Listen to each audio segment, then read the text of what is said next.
Welcome to the Swisspreneur Show, a podcast about startup stories and learnings from experienced entrepreneurs. If you enjoy listening to our show, make sure to follow the podcast and leave a rating. And now, here's your host, Sylvan.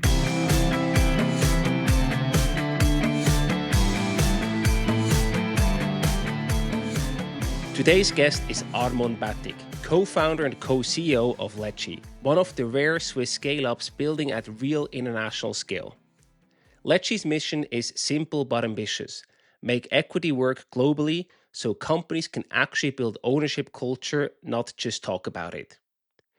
In this episode, we go deep on the messy parts founders rarely describe publicly, why Ledgy pivoted early, how they learned not to over-index on the first customers, and what product market fit actually feels like when you hit it. We also talk about expanding beyond Switzerland, what it really takes to build a product that works across jurisdictions, and why the US market is both easier and harsher at the same time. If you're building a company in Europe, this conversation matters because we didn't just cover ESOP theory, we covered the incentives and mechanisms that create secondaries, repeat founders, and the employee wealth events that actually build an ecosystem. Let's dive in. Armon, very well welcome to the Swisspreneur podcast. It's a pleasure and a huge honor to have you as a guest today. Thank you. Thanks. No, honor is totally on my side. Thanks so much for having me. I'm really excited about this conversation. You're the co-founder and co-CEO at Ledgy, one of the rare Swiss scale-ups, and your mission is to make equity work globally. We're going to talk all about that. But before we do so, we travel back in time a little bit. Sure. You've had a remarkably unconventional founder journey, from Michelin star kitchens to data science to co-founding Ledgy. How did that path shape the way that you approach building companies with all these diverse backgrounds? Yeah, I think it's a good question. I get that question actually a fair lot, and usually rather in a, I wouldn't say like necessarily a negative light, but rather people saying like, hey, but where's sort of there doesn't seem to be like a strict line or a continuum of pathways you've taken. I think it's almost looks like you've had a meandering curve like a river. But I think that's also like one of the, it just filled up my backpack really well. So at each and every sort of milestone or life stop, I felt like I could take away something, and that really helped me like get to the next milestone, get to the next, station as such, if you will. And I think building a company has a lot of parallels to that degree. Like every single life cycle stage of building a company, you have to have different skills, different values that you possibly follow, different talent you need to acquire, and all of those skills that you acquired historically, they might be very transferable. And I think that's really what I probably appreciate most about my experience now helping me succeed. I love that. I think that's spot on, because I remember when you did the first episode with Ledgy, with your co-founder Yoko a few years ago. I remember, yeah. The company was quite different. Yeah. So I also wonder, because in your early days, your team explored several different product directions before actually landing on equity management. Yeah. What were the signs that told you it was time for Ledgy to change direction, to show this adaptability and see, okay, this might not be the right path, we choose something else? Yeah, I think it's ultimately, as with every product you build, you start to understand market signals. Like, what are they telling you? Like, is there an actual, true pain? Are you a true painkiller? Are you just like solving for a nice to have? Is it just a very kind request for like solving a set of problems? So I think we actually started off in the beginning to really focus on super early stage, just incorporated companies, and predominantly actually focus on the cap table side, so the share register, which rather honed in on the investors instead of the employees. Now, I think what we then really quickly understood is that is actually a fairly static, problem that doesn't actually like increase in complexity or doesn't increase in value perceived. And then started to see actually companies, especially growing companies that have employees with equity, there's an increasing amount of complexity, and quite, an exponential one if you have more employees joining with equity, different equity instruments. So that was kind of really just the market pull. But I think the second thing is also like the market trend. Like 6 years ago when we actually went to market, Europe was in its infancy when it comes to like startups, ecosystem. Of course, they were like the first gen, like Spotify and whatnot. But that was just at the time when I felt like, this is now the Gen 2 set of startups coming out. And equity conversation became a thing. It wasn't historically the point. So then we really said, okay, this is a huge opportunity for us. And we wanted to really stay true to our mission, drive entrepreneurship. So really still focus on private companies. It makes so much sense how you describe it. At the same time, I imagine you didn't have zero traction with the first, cap table management focus. And to make that call, that's something that many founders really struggle with. It's hard to say, maybe it's not working the best way or how I envisioned, but it's also not working at all. So you're sort of in between this gray zone. What gives you the conviction that they make that tough call and say, hey, we jump on something else that looks more promising, but it's also a bit of a leap of faith to a certain degree? Yeah, I was just literally just going to answer with that. I think it is a leap of faith, especially because I think philosophically we were like, oh God, this doesn't actually feel right. Yeah. We really wanted to like focus on early stage companies, drive entrepreneurship in Europe, helping early, basically just newly founded companies and the founders drive success, right? So it was a huge leap of faith philosophically, almost more than anything. But coming back to the question, I think what we then understood is like the problem we were solving for was fairly static. It wasn't the right personas we were solving the problem for. It was right for the investors. Whereas really what we need to focus on was the employees, because employee equity is like something that drives the flywheel. It's like what you frequently I think referred to as the Silicon Valley flywheel with PayPal mafia and everything.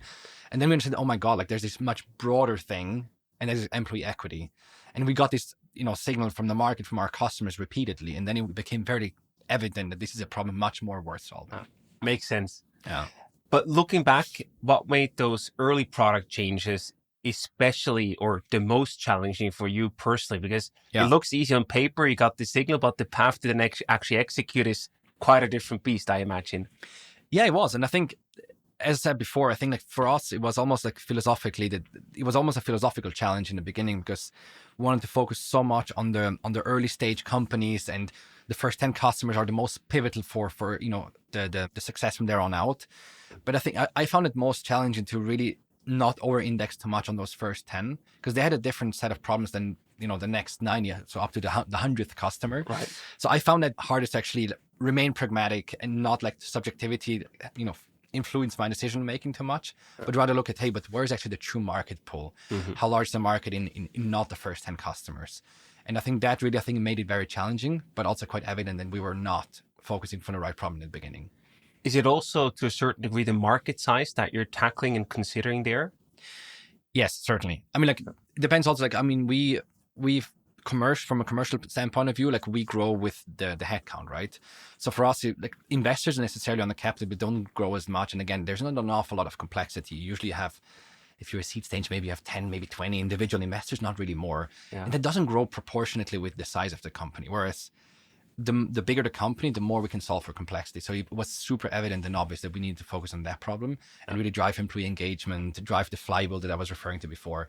And then we also like found newly found excitement in that mission, right? To really drive entrepreneurship through that flywheel. Amazing. Yeah. And I imagine with the growth of your customer base, you also had different customers coming to you with different requests. Yeah. And that's another thing that many startups struggle. What should I actually consider and then embed and build into the product? And what should I say? Great idea, dear customer, but we're not going to do that. Yeah.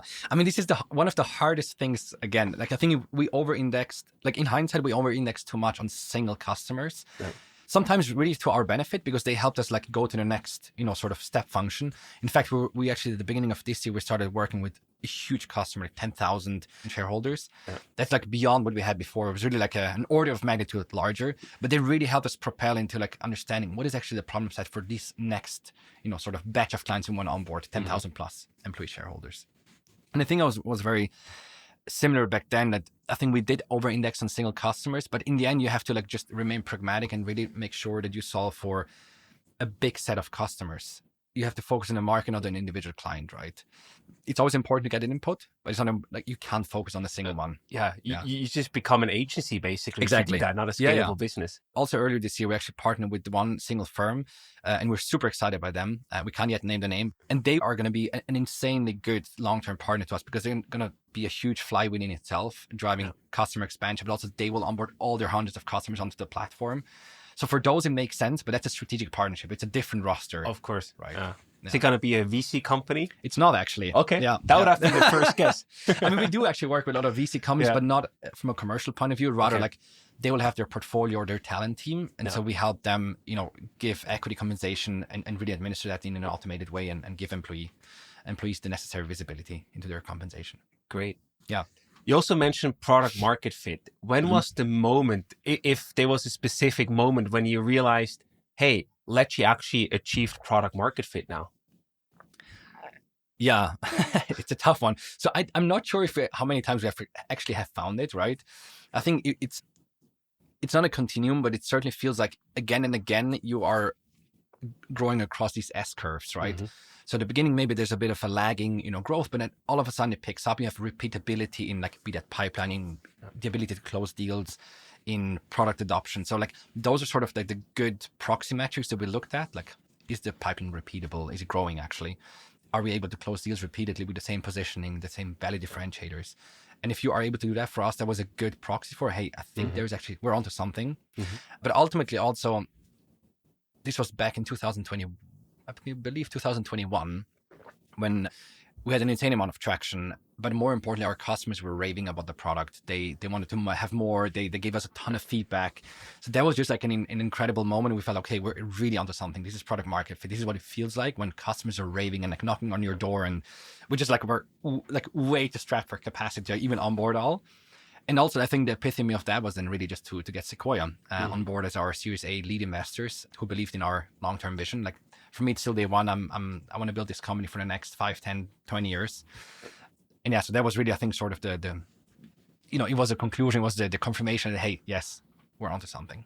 And I love what you said, that you have to find product market fit multiple times. So you grow like, it's a bit like a video game. You go from one level to the next, but then 100%. there's another level to unlock. Yeah. I really like that. And then, I mean, I think ultimately, and I think you strike a really good point there. I think as a founder, or as an executive, you just have to embrace that fact. If you feel like it's a one-off, stop, you're going to be frustrated very quickly. But you need that perseverance, and also find newly, found excitement in the next path to get to the new product market fit, right? Yeah. But that's also the exciting part, but sometimes the frustrating part as well. That's true, but that's also probably why entrepreneurship is not for everyone, because the pain tolerance or the tolerance for frustration, not everyone feels excited about that. Let's put it that way. Yeah. No, it is. I mean, it comes in troughs and in waves, in highs and in lows. Yeah. But I think you have to build resilience when you're in a high, so that you can actually persevere when you're in a low. So I think that's really important. For sure. Yeah. And I wonder, along that process, right, you have these S curves as you described it. So the multiple levels to find product market fit, and then find it again. Yeah. During these processes, these levels, you also have to sort of balance the speed of iteration with maintaining the product quality and making sure that you actually deliver a stable platform, a great platform. How did you balance the two? Did they also come in like S curves, or how did they work together? They should not come in S curves. They should be continuum, I think. So, I mean, the theory says very clearly that it should be a continuum. You should like continuously making sure that those really opposing forces don't oppose to each other, that they actually start to like converge, and you have like this, beauty of bringing together quality and speed of execution, iteration, etc. But I think they in practice just doesn't hold true. So I think even this year, I think when we then onboarded this bigger client, the app broke down. Like the architecture just wasn't built for 10,000, employee equity holders and like hundreds of thousands of transactions. It just wasn't. So like, if we take that as an example, we also then had to take a step back and we had to like invest a lot in performance, in the quality, and like more, QA processes to make sure whenever we deliver a new feature set, it's going to be robust enough, which we didn't need maybe before. So it's constantly like a pull and a push force, but ideally it wouldn't. But I think that's part of building a company, I also think it's a good problem to have if your sort of platform breaks down because you have too much traffic on it. At least something's working. Yeah, exactly. I mean, at the moment you're like, oh my God, like everything is going to go to hell for some reason. But then you're like, you assemble the team, you sit together, you look at the problem, you ideally solve it very quickly with a patch, but then you like take a step back further and say, okay, how are we going to build this out for like true scalability for the next S-curve?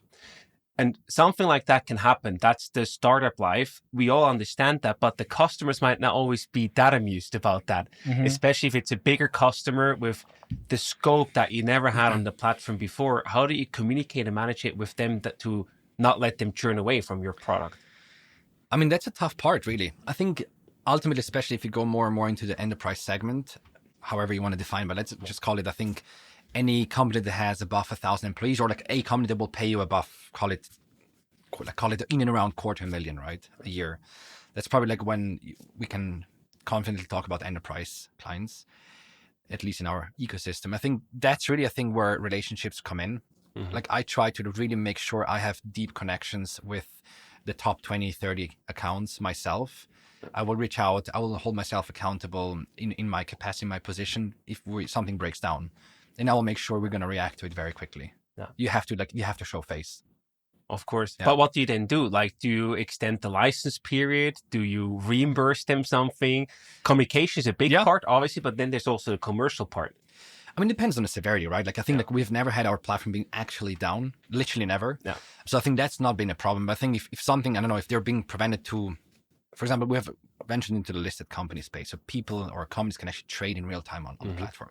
Now, hypothetically, if they were blocked from like actually trading stock for like a week or like even for a day, which would be hyper unacceptable, we would need to see how we do that, right? There's a liability factor. There's, a huge potential loss implication, and that will have commercial implications. What we've done in the past for less severe cases would of course be like you credit note them for like, I don't know, 2-3 months. If they were on a lower plan, you give them extra support through a dedicated account manager. So there's multiple ways to go about it. Yeah. Makes sense. Now we talked about the shifts in finding the product market fit and also the bumpy roads that belong to that process. How do you stick together as a team? Because I imagine that finding product market fit and changing direction until you actually find something that really hits, that also generates friction in your founding team. How do you manage that? Because it's sometimes product wants to do something and the tech team wants to do something. Then there's the commercial part, and you try to row in the same direction, but sometimes you probably also have different opinions and pull in opposite directions. Yeah. How do you stick together as a founding team along that process? If you let ego creep in those conversations, I think that will not be very constructive. So I think as long as you're selfless in those discussions and really focus on the client, focus on the company and your people, the team, the holy triangle, then I think, and you can have a discussion around those three, parties, then I think hopefully you will fairly soon come to a conclusion. Yeah. Now, the reality is, and to simplify, a salesperson, they will want to have shiny new features they can market easily. Of course. Something sellable, as well marketing to a degree. Now, what you will have in products like Mono build for something differentiated, something visionary, something truly innovative. What you will have in engineering is like we want to, remove tech debt. You will, we need like a month of refactoring, invest more in performance. So those are usually like very opposing forces. So you just sometimes have to, remain focused on like, why are we doing this? What's the rationale behind that? Are we going to use this? Is this going to benefit our clients? Or is it just a nice to have to appease people? Yeah. So you have to focus on the client ultimately, and it's going to help us long-term in our strategy. And in the end, what matters is your team going to be excited to actually work on that? I love the excitement part. Yeah, really, really important. It's so crucial, honestly. Yeah. No matter how big the challenge, if you're excited, you're intrinsically motivated, you will pull through.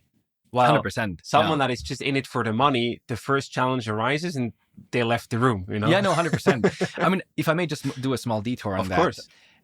Like you hear, like, especially in entrepreneurship all the time, you got to focus, you got to focus, you got to focus. I'm notoriously bad at that. And I think there's also like multiple aspects and lenses through which you can look at focus. But I think what truly matters in building products, and I'm not in products, like I've never been in product, but I'm believed to be a very product-centric person. Focus on, for the team, for the engineering, the product and design team is really key. Mm-hmm. If they're being pulled in, like, I don't know, support ticket there, a small epic, that we need, like our feature set, we need to like ship there. Oh, then let's jump onto the next big thing in 2 weeks already. Yeah. That's going to massively slow you down. Yeah. I think historically I always thought, that's what you need to do, but they need to be almost isolated at times and just be able to really hone in and focus for like 2-3 months, really. Fully agree. Yeah. That was quite an awakening for me, and I think I had a bit of a hard time like learning and accepting that fact. And I also feel that's why the product role is so important, that you define and really validate the scope that the engineering team has to build, so they can then do the best job building that the fastest and best possible way. 100%. No, I mean, I'm just so insanely lucky. We have a fantastic product team and an even more fantastic head of product, Steffi. I think without her, I think we would not be remotely where we are today. Like she's very, very, like she's, almost infectiously focused on delighting customers, but she always like tie back, how does it like tie into our longer term product vision? Nice. She's insanely good at managing expectations, not over promising, but also not under promising, driving excitement in the engineering team as well. So I'm very happy to have her. Sounds like a real rock star. She's. I also want to talk about scaling across different geographies. Now, Ledgy, of course, you did start in Switzerland, but you now operate across the European Union, the UK, the US. Mm-hmm. Arguably, the Champions League of SaaS is in the US, so that's a huge step already for any company. Yeah. What enabled you to expand beyond Switzerland so effectively, but also successfully? Because that's a big challenge for many companies out there. Yeah, sure. I mean, I think it depends really. I think when we talk about expansion, what we mean or imply with that. If we assume expansion for us meant we set up new entities, we had clients on board from different jurisdictions, then if we go with that context, I think the most important for us from the get-go 6 years ago was we need to build a product in a way that a Singaporean company can manage their equity on the company or on the platform, a German, a Norwegian, a Canadian one. And that means you always need to understand before you go into like execution mode, understand how we're going to build the product. How can we like make sure there's enough cross-section that can actually benefit any type of company, no matter the jurisdiction. It will be slow in the beginning, right? Because if you go like really like laser focus on just one single jurisdiction, go very deep, you can go very quickly. But it will slow you down mid to long term. So we took the decision of let's focus on cross-jurisdictional product development, which will be slower in the beginning, but it like just allowed us to like really quickly like onboard companies no matter from where. And I think you have to build nuclei in each and every jurisdiction so that there's like a little bit of ecosystem and they start like driving a word of mouth. That really helped us. Today we have like 1,000, clients in across 40 countries. It's crazy. There's and they are like in nuclei, but yeah, that was fantastic. And we did also set up shop in Berlin, so in Germany. There we have a GmbH, and also of course our UK entity, which is by far the largest one. Wow, super exciting. Yeah. And I wonder what surprised you the most when you actually started selling Ledgy to the US market compared to the European market, because you always hear there are big differences, but how is it in practice?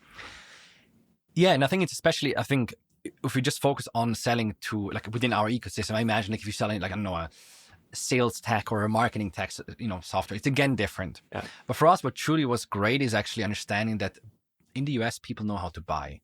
So you don't have to teach them how to buy. And I think there's and this is again a simplification, but in Europe, more often than not, maybe except the UK, in UK, people know how to buy SaaS or software in general. They know how to what a procurement process looks like. For a seasoned seller, there's nothing more beautiful to actually have a seasoned buyer on the other side, because you know exactly what levers to pull, what they will focus on, what not. So that was a great thing. But on the flip side, the other side of the coin is they are hard negotiators. Of course, yeah, I wanted to say. So that's there's always a flip side to the coin. But I do really enjoy like speaking to people that know how to buy, they know how to ask the right questions. The UK, for example, I find very similar to the US. Less Makes extreme, sense. But very similar. Yeah. But that also then brings up a bit the broader topic that is widely discussed on social media these days, is this Europe versus the US. Yeah. If I just take this example that you just shared, I feel a bit like they know how to buy. I sort of translate that into they know how to get deals done. They know how to do business. And that seems something that is a bit lacking in Europe. Is that also standing a bit in the way of broader success in Europe? Possibly. I think things are, the tide is changing. At least that's my naive optimism that I always have in me, is telling me that I feel like there is change coming. I mean, in the end, like culturally, Europeans are, if we again simplify over the 40, 50 countries we have. Sure. We tend to not like to make decisions. We tend to not like to take on too much risk. Yeah. We tend to retract into our comfort zone. We tend to, look for conformity. So I think maybe I'm actually talking too much about certain countries, but I think in general that probably holds true. And I wish we would just be much bigger thinkers, have more appetite for risk, or, have executional rigor, doing it from the beginning to the very end, over the finish line. And that I truly miss sometimes. And ultimately, I think also just making sure we're just trying to help each other. Of course, honing on a salesperson. What is a salesperson there for? They're trying to solve a problem for you. Yes. Is there commercial incentives? Yes. But ultimately, you want to help the other side of the table to solve a problem. So just, be constructive. Let's make it happen together. Yeah. I really also experienced exactly what you just said. When selling to the US market, it was exactly like that. Yeah. On the other hand, there's also then the downside. Additionally to hard negotiators, there's also less loyalty. They onboard fast. They say, amazing, I see the value, but if there's a better solution next year, you're out 100% immediately. Yeah. Well, in Switzerland, for example, or in Europe, they say, oh, don't worry, let's do another year together. It's fine. You do this and that. No, I mean, you strike such a good point. I feel like Europe, if we again simplify, it's much more relationship based. Whereas in the US, again, simplifying, it's much more transactional, right? For sure. Both come with pros and cons. But I mean, I couldn't agree more. Like in US, you have to win with product superiority, like extremely good sales execution, proper value-based selling, etc. Whereas in Europe, it's much more relationship-based. Exactly. Yeah. So if you want to learn how to sell, go to the US. Pretty much. Well, it depends exactly like where you want to sell, right? True. I mean, like what we also experience, I don't know, we obviously also have a huge amount of SaaS tools at Ledgy. And for us too, when we buy software from a US-based seller, like it just doesn't necessarily always sit well culturally, right? Like they're obviously very like, almost assertive, aggressive, like transactional really, but they know how to sell to make a deal happen, you know? No, that's true. Yeah. You said you see a shift happening in that US-European debate. Where is the shift going to?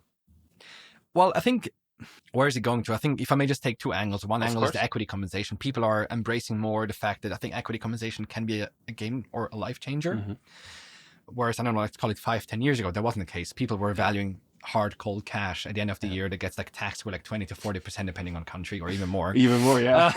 So, you know, like, obviously, I think you have to have a lifeline. You need to be able to, like, you know, feed your kids, your family, and everything. Yeah. But ultimately, really, if you want to have life-changing events, you need and probably want to over-index on equity if you have the luxury to do so.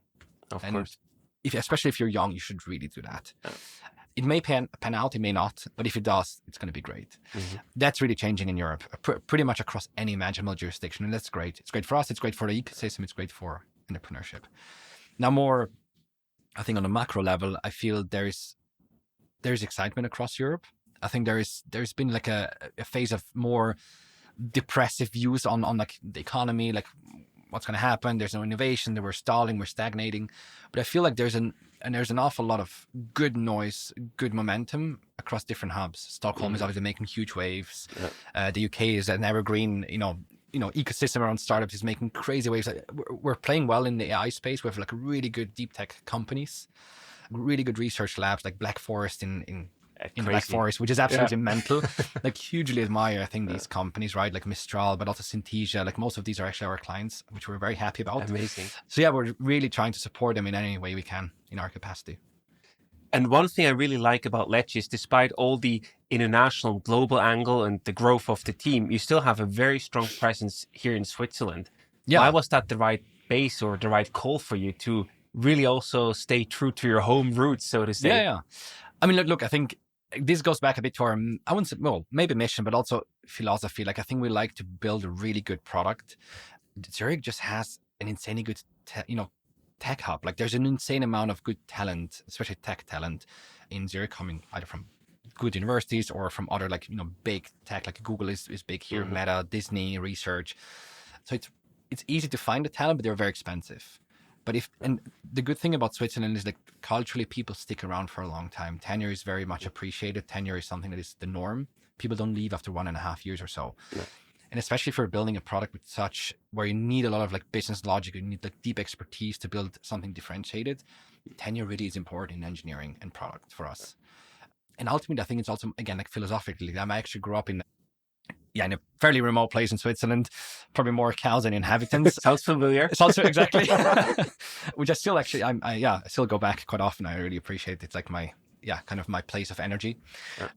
What I was trying to say with that is, Swiss values are very close to me. I think it's loyalty. It's a lot to do with respect, kindness, caring deeply about the work that you do. Like, you're going to spend a third of your life working, so you better try to do something that's meaningful and impactful. And yeah, those values you can see through when you hire the talent here in Zurich. It's costly, I will say. Exactly, but it's worth the investment. That's what I wanted to say. And again, what I will say, which is actually quite shocking and surprising, actually, if you look at the fully loaded costs, including social security, etc., you're not going to be vastly different from London-based tax salaries. No. Like, people always think, it's going to be like 20-30% cheaper, but that's actually not really true these days. Is it because of taxes? It is, well, it's certainly tax, but also social security is higher actually in London. Yeah. And really in London, like, great talent, like where you need to compensate at the 80th, 90th percentile, they are just going to cost you fully loaded, no more than 10% in delta, right? Yeah. And then, like, in the early days, does 10% really make a difference? Probably doesn't. Yeah. Makes a lot of sense. Yeah. So let's also talk about the root of your platform, equity and ownership culture. So equity is used very differently across different regions. You already touched upon it a bit, that in Europe, things are changing. But from your perspective, what is the biggest difference from how employees see and value equity across the globe, across all your 40 geographies? Yeah, I mean, I think, look, to the audience listening right now, I think the most obvious thing is like in US, it's a normal component of your total compensation. You know that equity is going to be part of it. You're going to value it. You know that so many of your friends, first or second degree, they will have had a huge outcome sometime in their careers. So I'm not going to talk about the US. There's obviously a proven thing. It's driven entrepreneurship 20 years ago, 30 years ago when, the Googles and the Apples went public. And it's also like, having liquidity, there's just much better regulation, much better policy in the US. But I feel like now talking more about Europe, a lot of different countries are waking up. There's obviously EU Inc., right, that is trying to like harmonize the legal framework around, setting up companies, but also then ESOP or like employee ownership related topics. And that's really going to help us like unify and making sure we have the best legal framework, the best, conditions for giving out equity in a tax favorable way. In Europe, you will have differences, right? Like some tax that like same as income, which is absolutely predatory. Doesn't make sense, especially because you have all the risk that you take. You have, right? Exactly. And especially if you have like a dry income problem, like sometimes you get it as a grant, but then you get taxed as income, even though you have had zero liquidity. Yeah. How are you going to pay for the taxes? Yeah. Well, that just doesn't make any logical sense to me. It's a very biased opinion. Yeah. But still, like I feel like even if you look at it objectively, it just doesn't make sense, right? It may pan out. It may actually like give you proceeds in the future, but like just tax you when there's actual liquidity. Exactly. But then there's others, like obviously the Baltics is extremely favorable, especially Estonia. Then you have like the UK, which has just passed new laws around the EMI and CSOP. And that's great. We need that. We really need these countries to like lead the pack and value employee equity. So there's the political view, right? You need to have the right legal frameworks to make it attractive from a tax, from a social security perspective. But then you also have another angle. It's sort of the culture. And I would say also playing into that, the role models, the success stories where people actually got rich or had life-changing money coming out of the equity they owned in a company they worked for. How is that going to change in Europe? Because in the US, you said that Flywheel, it's working. They reinvest, they make even more money. In Europe, we, of course, have some success stories, but not to the same extent as you see it in the US yet. I think we're just like 10, let's call it 10, 15 years delayed. But I think we're pretty much at the same-ish situation as the US was 10, 15 years ago. Pretty much, right? Sure. And we have an increasing amount of secondaries making early employees or like certain employees with certain equity grants really wealthy.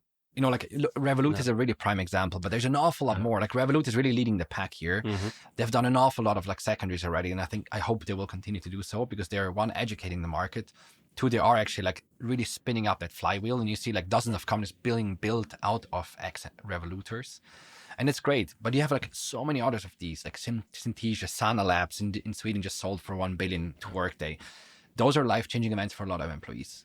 And we need more secondaries and we need more of these liquidity events for people to appreciate, oh my God, there is actually something much bigger that I can look forward to possibly. Yeah. And hopefully it's exactly what you said, someone first or second degree connection that experienced exactly that. And you see it, it's real. It does work. I think founders equally, if they have had an exit, they will also then hopefully go on and found another company and then employ additional people and reinvest it in the ecosystem. So you just need this critical mass. And I think we're just at that point where people are starting to realize, okay, this is a thing.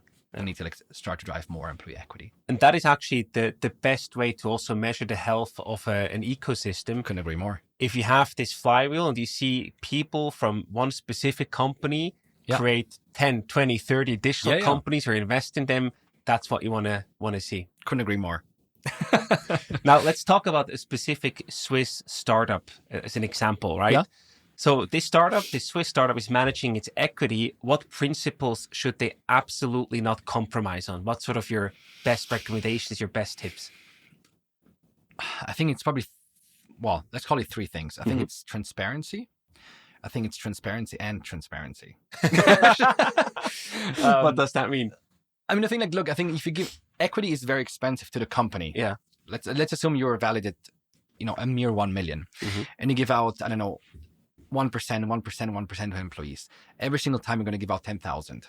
That's fine. Yeah. But with time, if you continue doing that, it's going to become very expensive until you've given out 20% of your company to employees.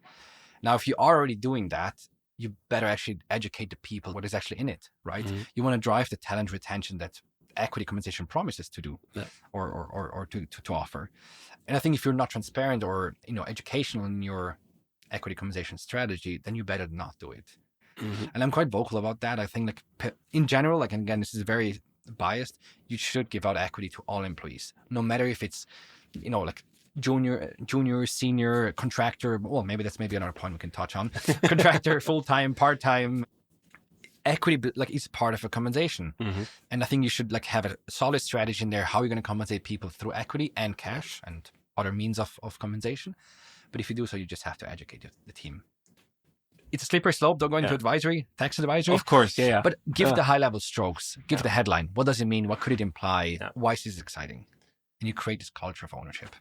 And I do feel that there's also a big difference again to the US, because there it's very common that like almost every employee owns shares. Yeah. While here it's usually the leadership team or some key employees, but it's rarely that I see that everyone in a startup owns equity. Well, I think I would probably like kind of disagree there. Okay. I think it depends on the company profile, right? Sure. Yeah. I would say you're a classic SME. That statement holds true. Yeah. But I think in the, let's call it the 1,000 clients that we have right now, the very vast majority will actually have all employee equity plans. And okay, that's cool. And I mean, I think in Europe, I think we will have absolute market leadership from a private ecosystem perspective. Like I can't call out any names right now, but I think almost all the, lighthouse, startups in Europe, they have all employee equity plans. And I think that's the right thing to do. I agree. Yeah. Maybe then it's a bit more of a Swiss thing, because here I don't see it that often yet. So maybe we're just lagging a few years behind that trend to catch up. Yeah, and it's actually sad, because I think especially in Switzerland, you've got like a fairly tax favorable way to give out equity, like through tax rulings and whatnot. Yeah. And I think so I think it's probably also do something with our culture as to like, do people value more certainty, less risk and whatnot? So. Exactly. Yeah. What is your take on how you then actually transfer the equity? Should the people buy in and actually put money on the table to prove skin in the game, or should it be part of your regular salary that is then just deducted by the amount of the equity? So you have less cash, but the same compensation package. It's a good question. Look, I think, by default, you should give out equity for free as such, so they don't have to buy into it, right? That's the right way to look at it. Like if you're like a startup, you may not actually be able to compensate your people through monetary terms, right? The best way. So like you usually try to offset it with equity. So you can't actually demand people to like have low salaries and buy into the company. That just doesn't make sense. Now, if you're like a later on, like a later stage company, call it Series C, or maybe even already profitable, you can actually take on to accommodate people at the market rate, 60, 70, maybe even 90th percentile. That's great. But even then, philosophically, I think you should give out equity for free, because they still have to pay the strike price. They have to pay tax on it. It's just part of the compensation. Skin in the game for me is like working at the company, right? Like you don't have to pay, money to get salary at the end of the day. You also just get paid for your time, right? So for me, it's one aspect of the compensation. Yeah. I personally maybe I just work in 2 small teams, but I like the skin in the game part. Yeah. Maybe more for the leadership team.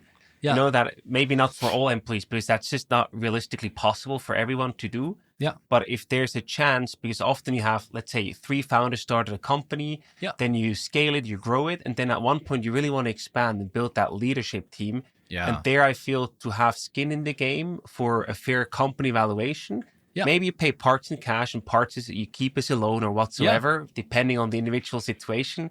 I like that, because then there's even more. You have something to lose if things don't go well. And it's not like you just miss something that you could have gained. I get it. I mean, it's back to like the stick and the carrot game, right? Like, do you want to rather give a carrot? Hey, like if you stay here longer, you will invest more, you will get more. Yeah. Or do you want to rather have the stick, like that you have to pay something and then you have to excel, otherwise things might go south. Yeah. I think there's actually a middle way to go about it. Mm-hmm. What we do at Ledgy as well, speaking openly, is we also allow for salary swaps. And there's a huge uptick. Like the vast majority of our people, they will buy shares in addition to what they get for free. Nice. So I think that's kind of the middle way that we struck. That's cool. Yeah. I like that. Yeah. A beautiful Swiss compromise. Exactly. And I also wonder something I don't see often enough here in Switzerland. I think the Yokoi team did it very well. They had a lot of secondary transactions. Right. Yeah. I feel to build a big company in the long run, you need to be able to take some money off the table so you can actually stay invested longer and build a bigger company and not have to worry about that big payout when you sell the company. Yeah. But actually have a bit of a financial cushion and then go all in to really build something big. How do you see that? How important are secondaries here in Europe and especially in Switzerland? Well, I wish they would be much more important and seen as much more critical to the mission of the company. It's just like sometimes people, I mean, there's secondaries is a vastly, it's not actually hugely complex, but it has certain complexities to it, right? How are you going to run it? Is it going to be like, I don't know, to new investors, to existing investors? Is it going to be a company buyback? Do you actually have the cash to buy back those shares? At what value? It sets a precedent for the next round potentially. So there's an awful lot of considerations. Not a problem that is, not to be overcome. Like it's an easy solvable problem. Not all companies are running secondaries. Now, back to the question, I think companies should definitely embrace a recurring liquidity, i.e. secondary events. I think otherwise, like equity just doesn't mean anything. Now, ideally, you are a growing company, so you have an increasing value, right?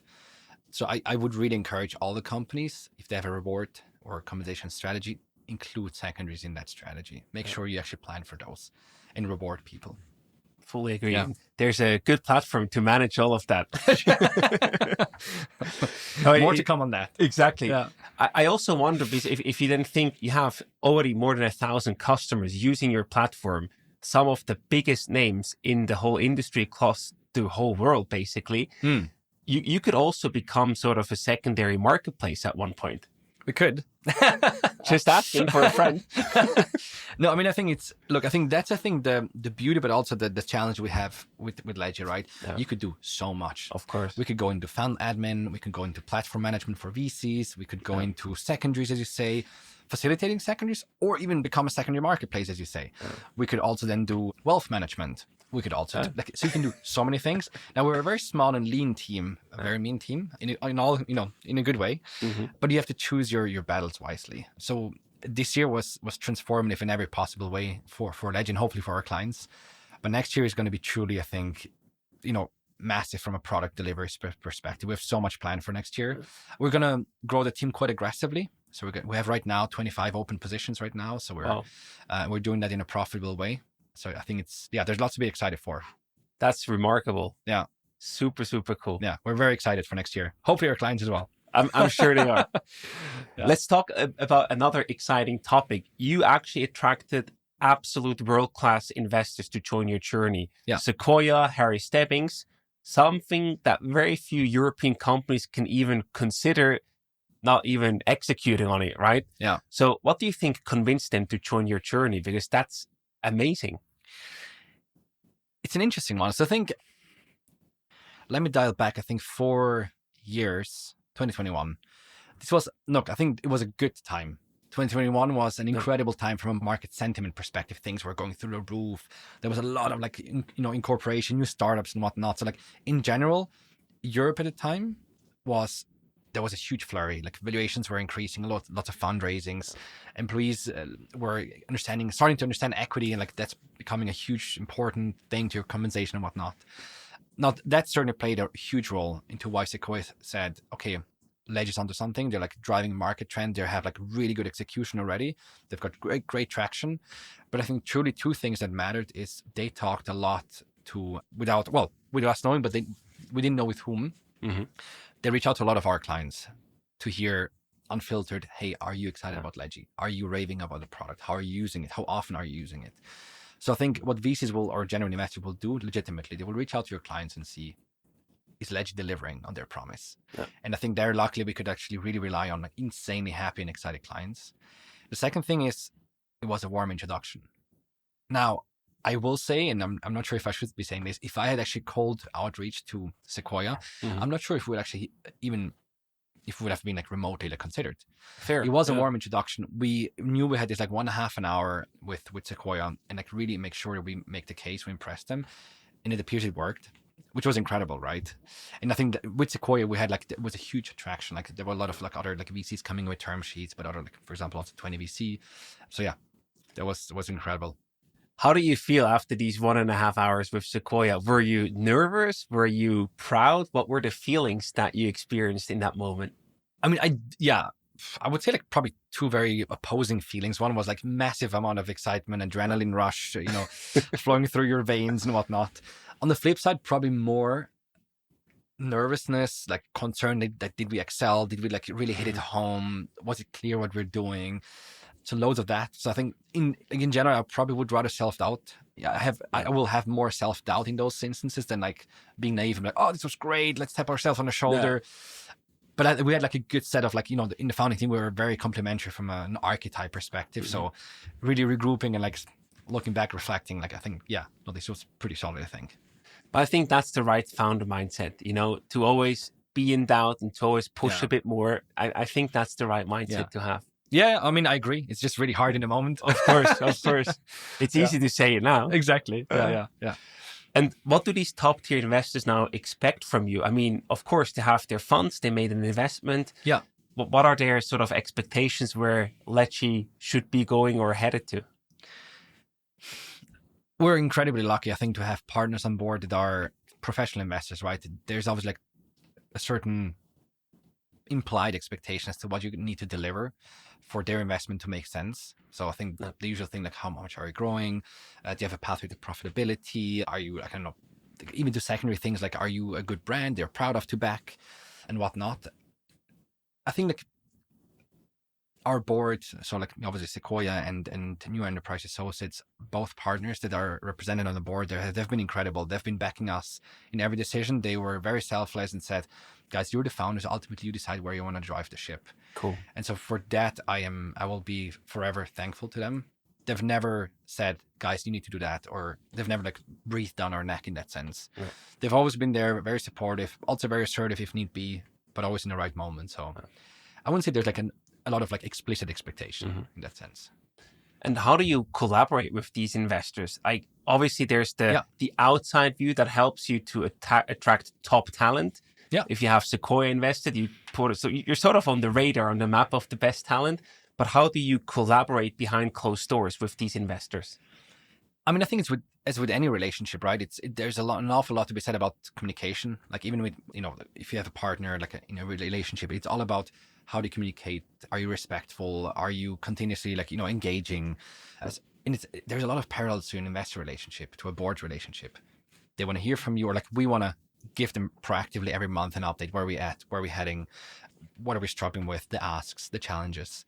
So if you keep that continuous, communication line open, that is a huge thing. Second one is just like candor and being transparent about like something's not going right. Don't fear. Don't shy away from doing that.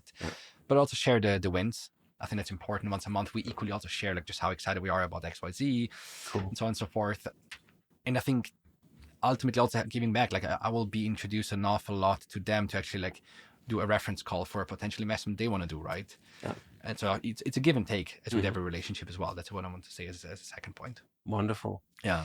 And I imagine that once you have these VCs on board, you probably also shift a bit your perspective on the world or on reality about what is possible or how big of a company you can build, because suddenly something that you might have thought years ago, in my wildest dreams, maybe we'll have Sequoia's investors, and then it actually happens. Yeah. In what way did that also change your trajectory for Ledgy, where you want to go and what you want to build? Yeah, I mean, I think in the end, you just always have to remind yourself, and I was lucky to be actually a former Michelin chef. Everybody cooks with water. Without water, nothing hydrates, nothing is edible. Unless you love sushi. No, so that was a pretty flat joke. That's, I think, the most important, learning. Just have to remind yourself, like, people just cook with water, right? And so I think everything is achievable if you just like put in the necessary focus, the execution. If you persevere just long enough, like compounding effect of all efforts, you underestimate constantly. Like a year ago, December 2024, I could never have imagined we would actually land where we are today. Never. Not even remotely. Like we were growing 60, 70%, like probably 70% this year. Profit, like we became profitable. Like, an insane amount of new logos that we actually like added. Hopefully, also like delivering on our promise. But I think I constantly just I undervalue just how much you can get done within a year. And I think ultimately it's important to remain really, really humble. Even if you are, succeeding, even if you are able to attract tier one investors like Sequoia and Nia, remind yourself, like that there was always a humble beginning. You were always at day one. And for me, truly, it is still day one. So there's still like an insanely long way to go, Yeah. And that's actually a perfect segue to my next question. When you think about Ledgy's future, where you want to go, how do you measure success? What does success mean to you from a company, but also from a founder perspective? Tough. Very tough. Oh God, like there's so many aspects to it. I think dimensions we could talk about. I think there's a little things in life, such as, I don't know, a client reaching out to you and saying like, guys, you are doing such a good, like there's this one repeatable founder, like I think they have like 150 employees. He constantly reaches out every, I think, second month and just like raves about our support. That's about, so cool. and that, honestly, I find it so heartwarming. Like it's incredibly, it's every single time an emotional moment for me, like almost, shedding tears in that very moment. So those are the big and the small moments. But I think otherwise, what is success? Like, are you able to deliver on your promises to the clients? Do you have a very tenured team that actually loves working at the company? There's like a lot of, like, do you have an ambitious team? Are you like sticking true to your values? Like, for example, ours are transparency, ambition, wanting to be very impactful, etc. So I think just always remind yourself, what do you stand for? And can you honestly say, yes, you are still, latching onto those in everything you do and every decision you make?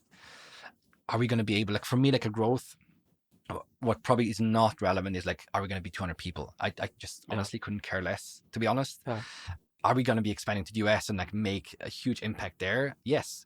Having a global impact, I find very desirable, frankly. It also makes sense, the topic that you are working on. Yeah, exactly. Yeah. And do you see Ledgy eventually going public or being acquired one day or being this big profitable business? What sort of your view into the crystal ball? Yeah, I mean, it's a very fuzzy inside right now. It's very turbid if I look into it. But I also see a very like deep clarity in that ball, in that, crystal ball. I'd say like right now, what you need to do is you always have to have a long-term vision, I think, for a company. Where do you want to head? But I think even an IPO per se is not, it's a milestone across a very long-term, journey for the company. So I'm not necessarily like latching onto that one single IPO when I go public in like 3-5 years. It's more like we just want to have truly global impact and onboarding hundreds, if not thousands of customers, making sure that entrepreneurship is driven in all, ecosystems, be that in APAC, be in EMEA, in the Americas. That's truly, I think, what we're striving for. It's a day one for a lot of people. And I think, again, like acquired IPO, that's right now not relevant, I think, in our thought process.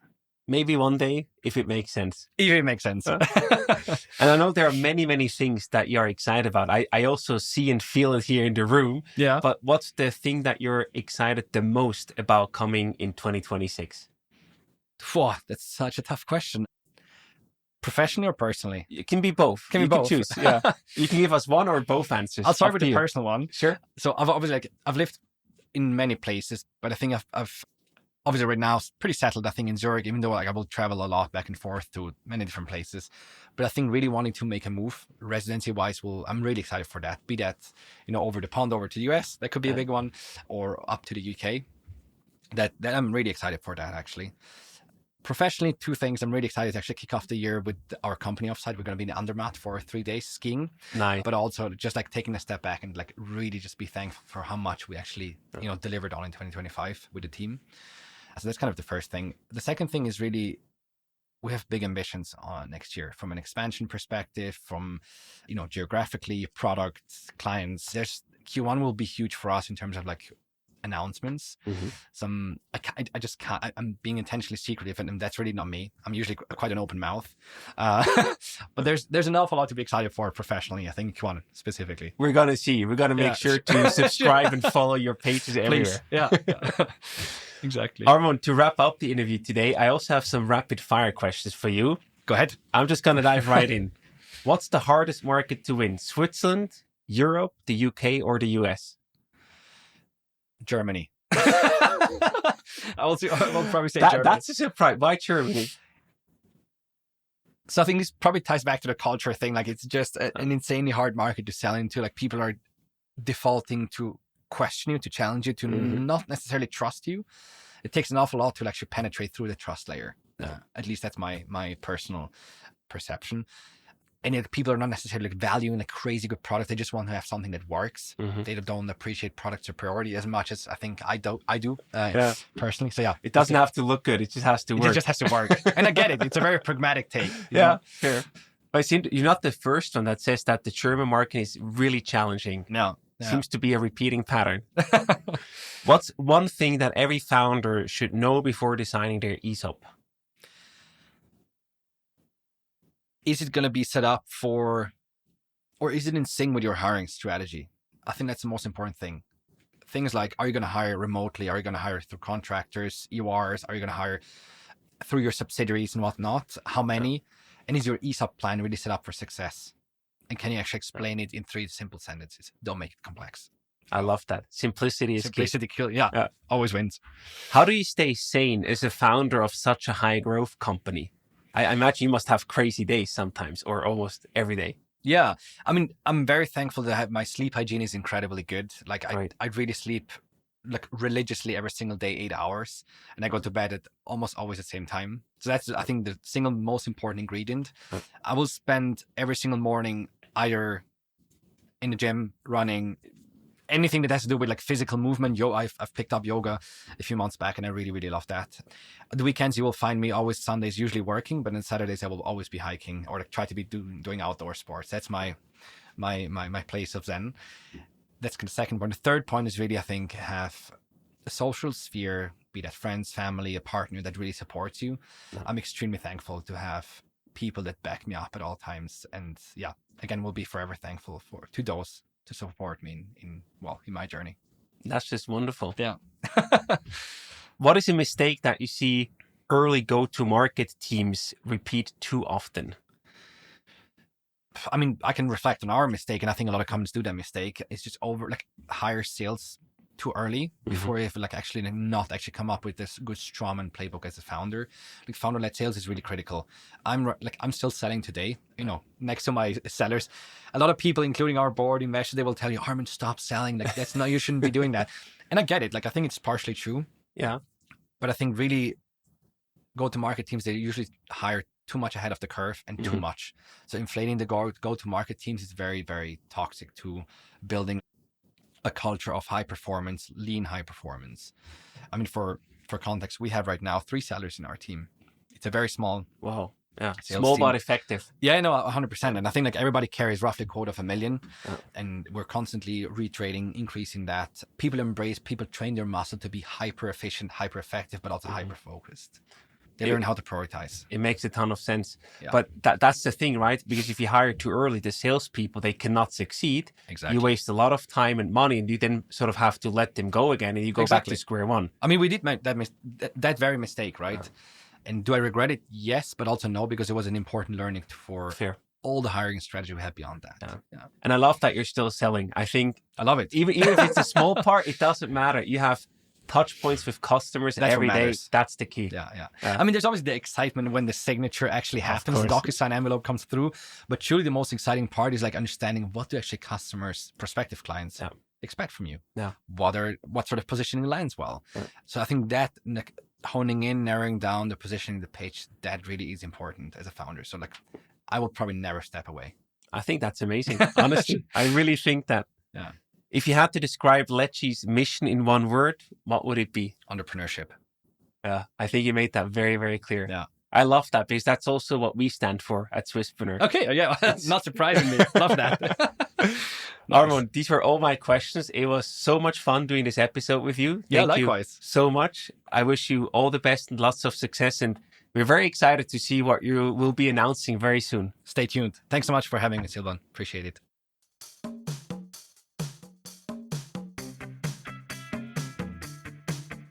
We hope you enjoyed today's episode. If you did, you can support us by rating our show on Apple Podcasts. This way, we can reach an ever-growing number of aspiring entrepreneurs.